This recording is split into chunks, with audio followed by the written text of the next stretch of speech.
جس نے اپنا اسکیجول ابھی سیٹ نہ کیا، اپنا سلیپ پیٹرنز، اپنا گناہوں کو چھوڑنے کا ارادہ، اللہ کے ساتھ رغبت، نمازوں میں خشوع، سنتوں کی پابندی، قرآن کی تلاوت، رات جلدی سونا، صبح تہجد کی نماز پڑھنا، ان سارے معاملات کو جس نے ابھی اسکیجول نہ کیا اور سیٹ نہ کیا، اس کے لیے رمضان میں شاید وہ پہلے 5-10 دن بوسٹ تو لگائے، but he will dye down.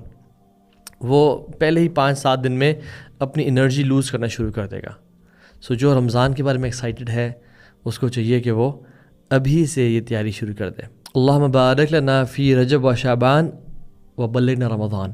یا اللہ برکت دے ہمارے رجب میں اور شعبان میں، و بلغنا رمضان، یا اللہ رمضان ہمیں نصیب فرما دے.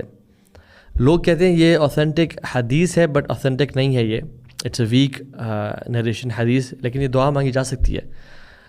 اور سبحان اللہ اس مہینے میں سمجھتا ہوں کہ ہم لوگوں کو وہی جو تیاری ہے نا، وہ ابھی سے we have to tight our waist, ہمیں کمر باندھ دینی چاہیے. جیسے اللہ کے نبی آخری عشرے میں کرتے تھے، رمضان کے آخری عشرے میں شد معذرا واحی لیلہ، ہمیں ابھی سے اپنی کمر باندھ دینی چاہیے کہ رمضان آنے والا ہے.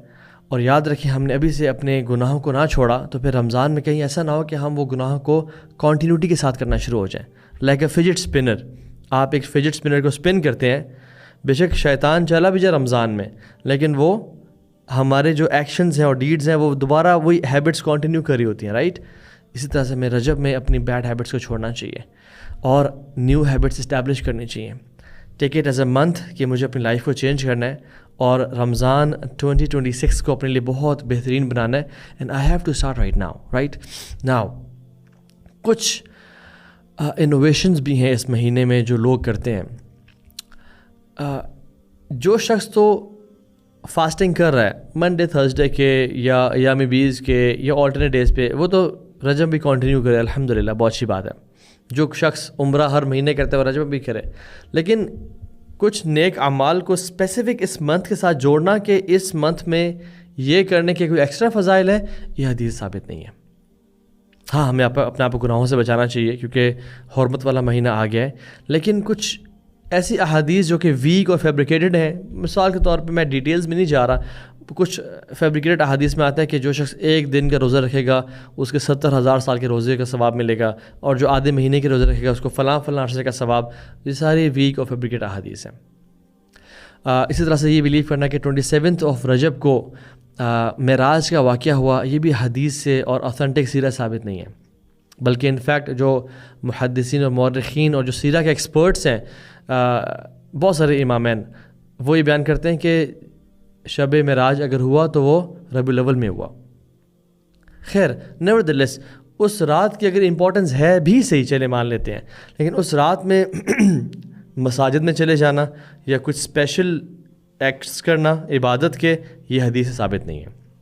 اسی طرح سے اسپیشل دنوں کے روزے رکھنا کہ میں ان دنوں میں روزہ رکھوں گا تو باقی دنوں سے زیادہ یعنی کوئی حدیث میں ثابت ہے کہ فلاں روزہ رکھنے کا ثواب ہے، وہ بھی چیز نہیں ہے. کچھ لوگوں کے نزدیک رجب میں عمرے کرنے کا ثواب زیادہ ہے باقی مہینوں میں کرنے سے، سم ویک نریشنز کی وجہ سے، وہ بھی ٹھیک نہیں ہے. بہت ساری پاکستان انڈیا میں بدعات ہیں صلاۃ الرغائب کے نام سے کہ رجب کی پہلی رات کو فلاں جو شخص پڑھتا ہے، یہ بھی ثابت نہیں ہے. تو وہ کام کریں جس پہ اللہ کے نبی کی مہر ہے. یاد رکھیں ایک بات سمجھ لیں، وہ عمل قبول کر دیا جاتا ہے جس میں 2 شرائط ہوں. نمبر 1 نیت اچھی ہو، اور نمبر 2 اس پہ رسول اللہ صلی اللہ علیہ وسلم کی مہر ہو. اگر ایک عمل سنت کے مطابق ہے لیکن نیت ٹھیک نہیں ہے، رد کر دیا جائے گا. اور ایک عمل کی نیت بہت خالص ہے لیکن سنت کے مطابق نہیں ہے، وہ بھی رد کر دیا جائے گا، ریجیکٹ کر دیا جائے گا. من عمل عملا لیس علیہ امرنا فہو رد. جو شخص جس طرح کا عمل کرتا ہے یا کوئی بھی ایکشن کرتا ہے جو اللہ کے نبی کے عمل اور حکم کے مطابق نہیں ہے تو وہ رد کر دیا جائے گا. سو نیت کا ہونا خالص بہت ضروری ہے، لیکن اس کے ساتھ ساتھ سنت کا ہونا بھی ضروری ہے. We don't have to involve ourselves into bid'at and innovations, right? جو لوگ یہ کرتے ہیں کہ اس میں مسئلہ کیا ہے، ہم دیکھیں تو کر رہے ہیں، تو آپ پوچھ سکتے ہیں کہ کیا اللہ کے نبی صلی اللہ علیہ وسلم نے دین میں سے کوئی چیز چھوڑی؟ اگر تو وہ کہیں ہاں چھوڑی تو پھر تو وہ نعوذ باللہ کفر میں چلے جائیں گے. اور اگر کہیں کہ نہیں چھوڑی تو پھر کیا اللہ کے نبی کی زندگی سے ہمیں یہ عمل ملتا ہے؟ اگر تو ملتا تو کر لیں، اگر نہیں ملتا تو چھوڑ دیں اس کو. کیونکہ یاد رکھیں لا ترفعوا اصواتکم فوق صوت النبی، یعنی جو قرآن کی آیت ہے نا کہ اللہ کے نبی کی آواز سے اپنی آواز کو اونچا نہ کرو، اس کا امپلیکیشن مطلب یہ بھی ہے کہ اللہ کے نبی جہاں رک گئے وہاں رک جاؤ، جہاں چل پڑے وہاں چل پڑو. اصل جو دینداری ہے، اصل جو نیکی ہے وہ ہے جو اللہ کے نبی نے کیا صلی اللہ علیہ وسلم اور صحابہ نے کیا، رائٹ. تو ہمیں ٹرینڈس کو فالو نہیں کرنا. بٹ یہ بھی ہے کہ آپ مسلمان بہت سی ٹرینڈز فالو کرتے بھی ہیں، انوویشنز، ان کو سمجھائیں، بتائیں احسن طریقے سے، but don't fight over these issues. قطع تعلق ہی نہ کر لیں، گالی گلوچ تک نہ پہنچ دیں، صلہ رحمی کو بالکل اس کا جو ہے نا، لوگ کیا کرتے ہیں کہ ان معاملات کی بیس پہ اپنے کزن یا کوئی چاچو خالو یا کوئی چیز، اگر کوئی انسان ایسے ایکٹ کر بھی رہا ہے، سمجھا دیں، بتا دیں، دیٹس اٹ. بٹ اس میں ایسا کہ ہم آج کے بعد آپ کا چہرہ نہیں دیکھیں گے، ہم آج کے بعد آپ سے بات نہیں کریں گے، ہم آج کے بعد آپ لوگ فلاں کیٹیگری کے لوگ ہیں. دعوت دیں، دعا کریں، طریقے سے ان کو بتائیں، سمجھائیں، لیکن اس کا مطلب یہ نہیں ہے کہ آپ فیملی ریلیشنز کو کٹ آف کر دیں. سو ان کنکلوژن، ہم ایک بہت بابرکت مہینے میں ہیں. اس مہینے میں رمضان کی تیاری شروع کر دیں. خاص طور پہ یہ سوچیں کہ میں نے گناہ بالکل نہیں کرنے، ویسے بھی گناہ نہیں کرنے، اور اللہ تعالیٰ کے نظر میں گناہ بہت سنگین ہے، لیکن اس منتھ میں تو خاص گریوٹی بڑھ جاتی ہے ان گناہوں کی. اور سنت کے مطابق عمل کریں. ہاں، اگر آپ تہجد کی نماز پڑھتے ہیں تو کنٹینیو کریں، روزے رکھتے ہیں کنٹینیو کریں، نیکیاں کنٹینیو کریں. بٹ اس مہینے میں یہ سمجھ کے کرنا کہ کسی حدیث سے ثابت ہے کوئی ایکسٹرا ایکشن کرنا، تو وہ چیز ثابت نہیں ہے. ڈیفینیٹلی اپنے آپ کو مزید عبادات میں تو ہمیں ہر مہینے میں بڑھانا چاہیے اور اپنے آپ کو انکریز کریں انشاءاللہ.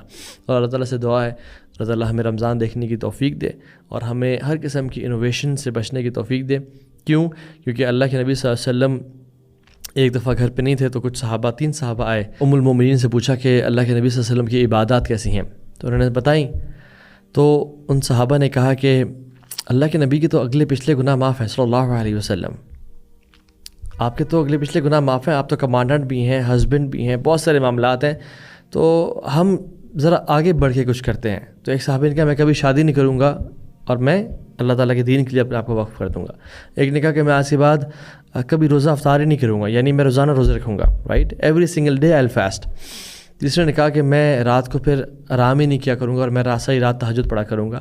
کیونکہ ڈیفینیٹلی ہمیں آگے بڑھ چڑھے کرنا چاہیے. تو رسول اللہ صلی اللہ علیہ وسلم نے خطبہ کال کیا اور بڑے غصہ ہوئے اور کہا کہ یعنی جو جس تھا وہ یہ تھا کہ میری سنت میں نجات ہے، میں سوتا بھی ہوں، میں تہجد ہی پڑھتا ہوں، میں نے شادیاں بھی کی ہوئی ہیں، میں روزے رکھتا بھی ہوں اور افطار بھی کرتا ہوں. تو اصل چیز ہے کہ من عمل عملا لیس علیہ امرنا فہو رد.